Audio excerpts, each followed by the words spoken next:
Mimi nina uchanganuzi wangu, na wewe utakayesikia nawe una uchanganuzi wako. Utafahamu vile ambavyo umefahamu na kuelewa vile utakavyoelewa, na pengine usielewe sasa hivi, lakini likaja likakukuta la kukukuta katika maisha, ukafahamu vizuri. Niliwahi kusikia fulani akisema 1 2 3, man arafa Allah raa kulla ma fil kauni jamilan. Ukifikiria sana maneno haya unaweza ukayapata uchambuzi wake wa kina katika aya za Qur'an, katika hadithi za Bwana Mtume Muhammad sallallahu alaihi wasallam. Sababu Muislamu kila kitu chake katika huu ulimwengu ni sawa. Mtume anasema katika hadithi, ajaban li amri almu'min inna amrahu kullahu khair. Ajabu kwa Muislamu, mambo yake yote kwake ni khair. In asabahu sarra'un shakar fakana khairan lahu wa in asabahu dharra'un sabar fakana khairan lahu. Mu'min akipata la kumfurahisha, alhamdulillah, anashukuru, inakuwa khairi kwake, na akipata la kumkera na kumhuzunisha pia kusema alhamdulillah. Ikawa yake kwake yote hajulikani zuri ni lipi wala baya ni lipi kwake, yote anasema alhamdulillah. Alafu mtu wa kweli kabisa anajua kwamba lisingekuja hili isipokuwa Mwenyezi Mungu ameliandika. Wa rubba dharra nafi'a, na huenda hili ambalo unaliona lina madhara, hilo hilo ndo likawa la manufaa kwako, kwa sababu kad yakunu alkhairu kaminan fi shar. Mara nyingine khairi inaletwa na shari, yani lile la kuudhi ndani yake ndo kuna la kufurahisha. Mara nyingi sana huwezi kujua, unaweza ukaona mtu amekuletea zahma na nini, kumbe baadaye unaona bwana yule ameniletea khairi. Afwan, siku moja nilienda Uganda, ni katika kualikwa katika safari za da'wa, kipita Entebbe, Kampala, Soroti, Mbale. Sasa nilikuwa nikisikia habari sana watu wakizungumza maisha yaliyopita. Mmoja katika watu asili ya Asia, ndugu zetu wa Hindi walio Uganda, kanipa story, kanambia kule London kuna baadhi ya maduka ya Wahindi wameweka picha kubwa zaidi ya mimi katika maduka yao. Ni watu manake businessmen wakubwa. Sasa mmoja akauliza, nyinyi kwa nini mnamuadhimisha huyu wakati alikufukuzeni Uganda mkatolewa nyote? Akasema, shika adabu yako, kama si huyu kutufukuza tusingefika hapa tulipofika. Mali yote hii unayoiona hii ni sisi baada ya kufukuzwa kule. Na usishangae akafanywa Mungu katika baadhi ya sehemu. Astaghfirullah. Wanasema kwamba kheri yao imetokana na hili. Kwa hiyo wao hawamchukii kama vile ambavyo historia inasema sisi tungekuwa kule kule mpaka leo tusingekuwa hapa. Lakini tizama tumekuja huku, manake ni watu wana uwezo mkubwa. Kule kupigwa bakora na kufukuzwa imekuwa kheri kwake. Ndio maana Ibn Taymiyyah anasema sijni khalwa, ukiniweka jela umenipa nafasi ya kuabudu Mwenyezi Mungu, mimi na yeye tu ndio umenipa nafasi nzuri. Anasema nafi siyaha, na ukinifukuza nchi umenitembeza nikawa tourist katika nchi nyingine. Wa qatli shahada, na ukiniua umeniua shahid.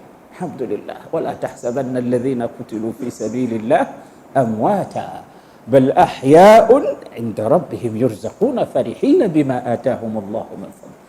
Sasa akiwa mbele yako huyu mtu umfanye nini? Ukiniweka ndani umenitafutia khalwa, chemba mimi na Mola wangu tu, ibada kwenda mbele. Ukinitoa katika nchi yangu umenifanya tourist, naenda kutembelea nchi nyingine ambazo zilikuwa sizijui. Ukiniua umenidhulumu, nimekufa shahid. Kwa hiyo ni machaguzi yako, fanya unavyotaka. Utafanya nini? Sasa kama unamchukia huyu mtu utamfanyaje?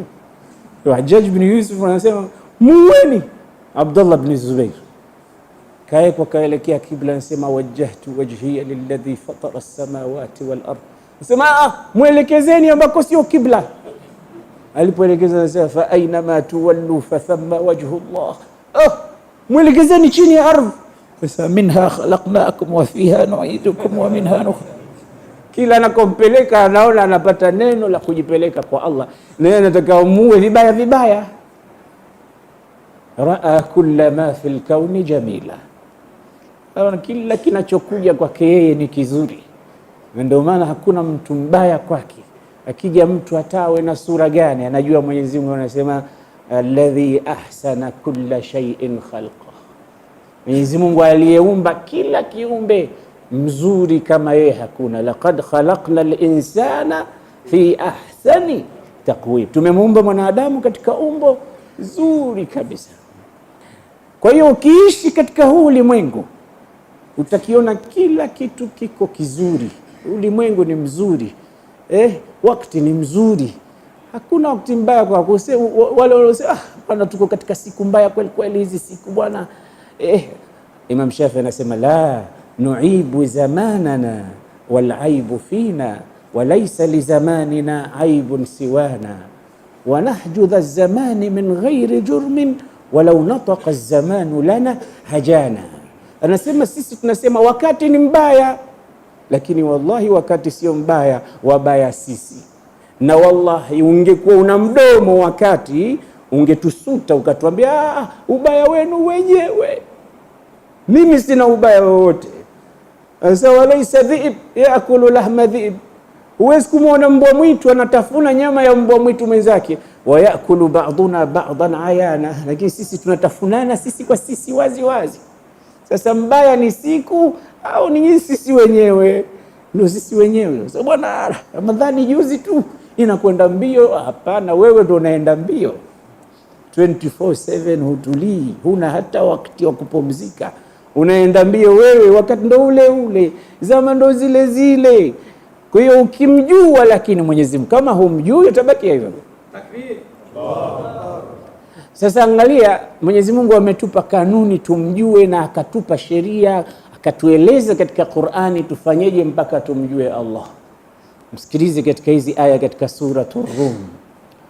Anasema fa subhanallahi hina tumsuna wa hina tusbihun wa lahul hamdu fis samawati wal ardi wa ashiya wa hina tudhhirun yukhrijul hayya minal mayyit wa yukhrijul mayyita minal hayy wa yuhyil arda ba'da mawtiha wa kadhalika tukhrajun wa min ayatihi an khalaqakum min turab thumma idha antum bashar tantashirun wa min ayatihi an khalaqa lakum min anfusikum azwaja litaskunu ilayha wa ja'ala bainakum mawaddatan wa rahma inna fi dhalika laayatin liqaumin yatafakkarun wa min ayatihi إن خلق السماوات والأرض واختلاف ألسنتكم وألوانكم إن في ذلك لآيات للعالمين ومن آياته منامكم بالليل والنهار وابتغاؤكم من فضله إن في ذلك لآيات لقوم يسمعون ومن آياته يريكم البرق خوفا وطمعا وينزل من السماء ماء فيحيي الأرض بعد موتها إن في ذلك لآيات لقوم يعقلون. Akishakwambia maneno hayo utamjua tu. Kama unajifanya humjui basi ni kusudi. Nasema fa subhanallahi hina tumsuna wa hina tusbihun. Hii ni kama Allah anatuelekeza tumtakase usiku na mchana, asubuhi na jioni, tulitakase jina lake, tumsabih Allah subhanahu wa ta'ala. Yeye ni nani? Yule yukhrijul hayya minal mayyit, yukhrijul insana min nutfatin wa yukhriju nutfata min insan. Angalia, Mwenyezi Mungu anafanya kitu na asili yake. Huyu mwanadamu anatokana na tone, na hilo tone linatoa mwanadamu. Allah, kafiri anamtoa mu'min, na mara nyingine mu'min anatoa kafiri. Kuku anatolewa na yai, na yai anatoa kuku. Allahu akbar. Ndio maana siku moja nimesoma katika cartoon mmoja, pasta anaulizwa na muumini wake, Mungu alipoanza kuumba kuku aliumba kuku kwanza au yai? Muumini anamuuliza pasta. Pasta kakamata Bible hivi akatoa macho hivi, maana fabuhita alladhi kafar. Swala lilikuwa zito, lakini kweli, maana ukisema kaumba kwanza kuku, kuku anatoka kwenye yai. Ukisema kaumba yai, yai anazaliwa na kuku. Sasa nani kaanza? Sasa ndio Allah anakuambia yukhrijul hayya minal mayyit wa yukhrijul mayyita minal hayy. Katika suratu Ali Imran, qul illahumma malikal mulk tu'til mulka man tasha wa tanzi'ul mulka mimman tasha wa tu'izzu man tasha wa tudhillu man tasha biyadika alkhayru innaka ala kulli shay'in qadir tukhrijul hayya minal mayyit wa tukhrijul mayyita minal hayy tulijul layla fin nahari wa tulijun nahara fil layl, mpaka mwisho wake. Wa tukhrijul hayya minal mayyit wa tukhrijul mayyita minal hayy, mpaka Mwenyezi Mungu mwenyewe katika kila aya na sura anatuambia mifano hai tupate kumjua yeye ni nani. Akisha kueleza kwamba kazi yake ni ipi, hapo unakwenda kumdirika, unaona hakuna anayeweza kuyafanya haya isipokuwa yeye peke yake. Sasa hapa ametupa baadhi ya mambo, anatuambia anatoa kilichokuwa hai kutoka kwa mfu na anatoa kilichokufa kutoka kwa kilichokuwa hai. Amemtoa mwanadamu kutoka katika nutfa na ametoa nutfa kutoka kwa mwanadamu. Anafanya kazi hiyo Allah subhanahu wa ta'ala. Ameihuisha ardhi ilikuwa imekufa ikawa hai, na nyinyi mmekuwa mmekufa mmezikwa, wakadhalika tukhrajun, mtatoka siku moja mkiwa hai katika makaburi yenu. Wa nufikha fi sur, unatolewa hapo sasa utoke uelekee kwa Mola. Kisha anaendelea anasema min ayatihi an khalaqakum min turab thumma idha antum basharun tantashirun. Angalia, amekuumbeni asili yenu ni udongo, mmekuwa watu wengi, mmeenea kila pahali. Wa min ayatihi, miongoni mwa alama za kujua kwamba yupo nani mtukufu, an khalaqa lakum min anfusikum azwaja, ni kukuumbieni nyinyi wanaume wanawake. Funga macho kidogo uwaze, kusingekuwa na wanawake ingekuwaje huko majumbani? Maisha yangekuwaje? Ungekuwa wewe huna yule mkeo pale nyumbani sasa hivi, ingekuwaje? Alafu hebu fanya kidogo mazoezi tu, kama umwambie mke wangu nenda kwa wazee nyumbani kidogo kapumzike, niachie mimi hao watoto wote 5 7 waache hapa hapa, mimi ndo nitafanya kazi zote, mimi nitawaosha, mimi nitawalisha, nitawapikia, na hakuna mfanyakazi. Wewe kazi zote hizo unafanya wewe. Alafu uone sasa namna gani wanawake ni aun, ni msaada, ni aya. Ndio ulama anasema mwanamke ni aya mar'iyya, kuna aya maqru'a, aya za kusomwa, na kuna aya za kuonekana. Mwanamke ni aya yenye kuonekana, ni tulizo afwan, ni tulizo la nyoyo zetu pahala popote. Anasema alimu mmoja wa Saudia, utasikia watu ulimwenguni wanasema iktashaftu, yani nimevumbua. Na mtu akivumbua anaita waandishi wa habari aje aeleze alichokivumbua. Sisi tunaishi hapa Afrika, wanakuja wazungu, mara utasikia Bismarck sijui nani amevumbua jiwe moja kule Mwanza. Wametoka huko kwao wamekuja kuvumbua huko. Mwingine amekuja kuvumbua mlima Kilimanjaro. Mwingine atakuja kuvumbua sijui Vasco da Gama amevumbua nini. Ni sisi tuko hapa hapa. Wanakuja wanavumbua wanaenda, wanavumbua wanaenda. Sisi tuko hapa hapa. kwani kule alikuwa sisi hatuwezi kufika? Ala kulli hali, wasi wanavumbua tu, wanavumbua. Kama ni alimul ajinna, mwanachuoni katika mambo ya embryology, anakuja anasema nimevumbua, kama alivyosema Dr. Keith Moore, nimevumbua zile atwar za mwanamke anapokuwa mjamzito, nimevumbua. Kila mmoja anasema amevumbua. Sasa huyu alim anasema amevumbua. Sikilizeni uvumbuzi wake. Anasema nimevumbua, ukitaka kuishi vizuri na mke wako nyumbani.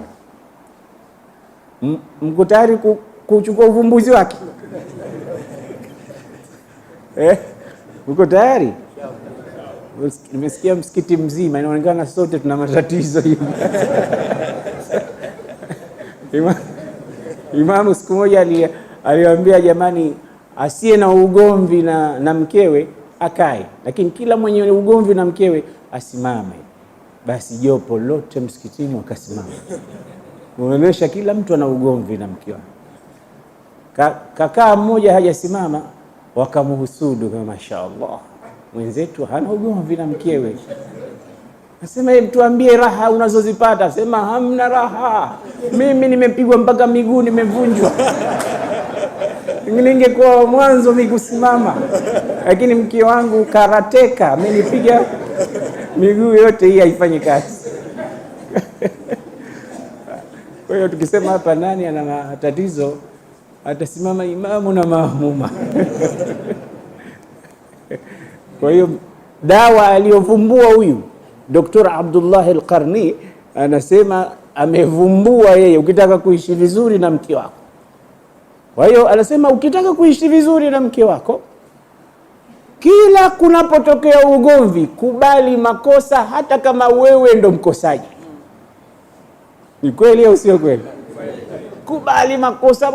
Mama yake ni kweli, mimi nimekosa, mimi sina adabu kweli kweli, alafu najitia makofi kuna. Basi sirudi tena. Hawa wanawake ni wapole sana. Basi mume wangu yamekwisha, wakati yeye ndo kakosa, akisema mimi ndo nimekosa. Utaishi vizuri. Yaj'alu Allahu ayyamaka kullaha afrah, siku zako zote nyumbani zitakuwa za harusi tu, maadamu una mwendo huo. Lakini sisi wanaume, bwana unampa bichwa huyu, haiwezekani. Nanuna wiki nzima na wewe ndo umekosa. Wewe arrijal qawwamuna ala nisa. Majibu yako ukiulizwa kejeli, kibri. Mmoja alimuuliza mumewe, mume wangu, mbona zile zawadi ulizokuwa ukiniletea wakati kabla hujanioa sasa hivi huniletei? Mume akahiyo, ulionapi mvuvi akimvua samaki anamlisha chambo?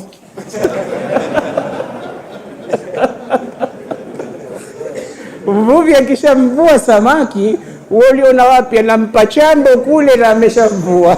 Pake mimi siku zile ilikuwa na kuvua tu. Ndio maana leo naleta saa, kesho naleta simu, kesho kutwa handbag, kesho kutwa naleta Kaabul Ali, kesho kutwa naleta dresi. Akisha kuchukua ukifika nyumbani hakuna kitu, kwa sababu ni samaki. Kisha kuvua chambo hawezi kukupa.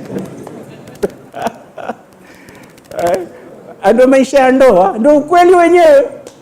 Ndio maana mmoja katika Arabu anasema idha ra'aita rajulan yaftahu baba sayyaratihi li zawjatihi fa'lam anna ihdahuma jadida. Ukimwona mwanamume anafungua mlango wa gari yake kumfungulia mkewe, tambua kwamba mmoja katika viwili hivyo ni kipya, ima gari mpya au mke mpya.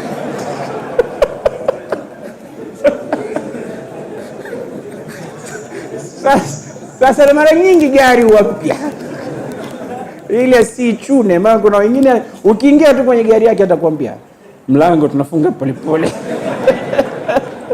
So usibang the door. Gari ya milioni 40. Sasa anamfungulia mkewe kwa sababu gari mpya, au mke anakuwa mpya, kaolewa jana, basi anaonyeshwa kidogo mapenzi.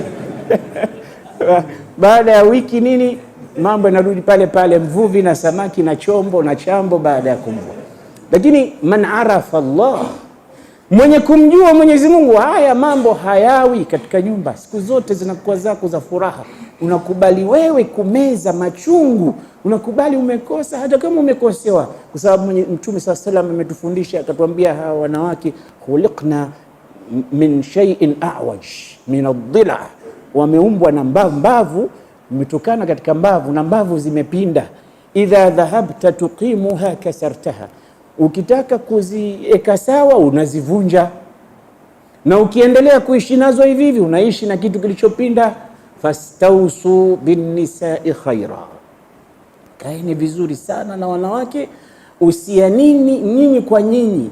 Istausu yani utlubu alwasiyata min ba'dikum ba'dha, kuhusu hawa wanawake mfuate mtu khabir, ameishi katika ndoa. Alhamdulillah, tunao wazee hapa wameishi miaka 40 na wake zao, miaka 30 na wake zao, hawakukosana. Hawa kachukue ujuzi na elimu, mliishi vipi?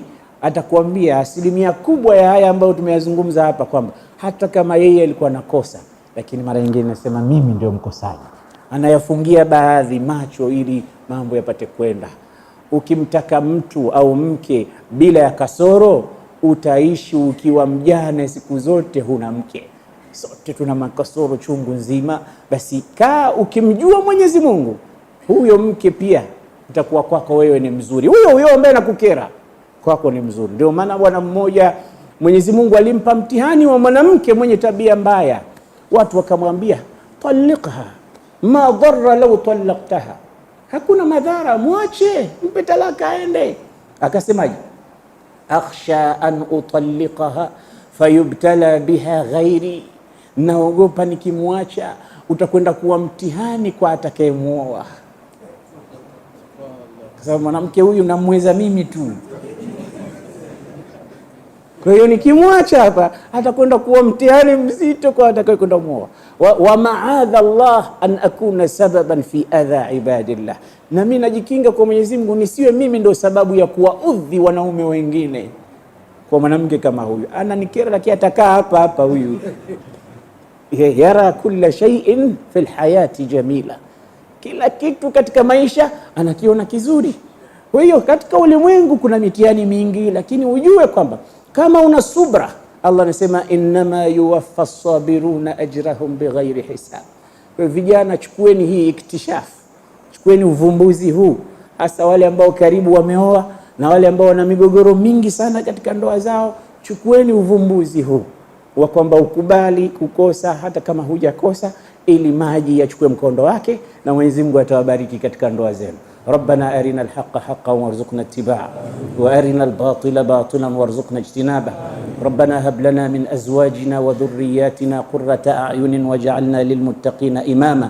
اللهم اصلح ذات بيننا وألف بين قلوبنا واهدنا سبل السلام وجنبنا الفواحش ما ظهر منها وما بطن. وصلى الله وسلم على سيدنا محمد وآله وصحبه وسلم. الحمد لله.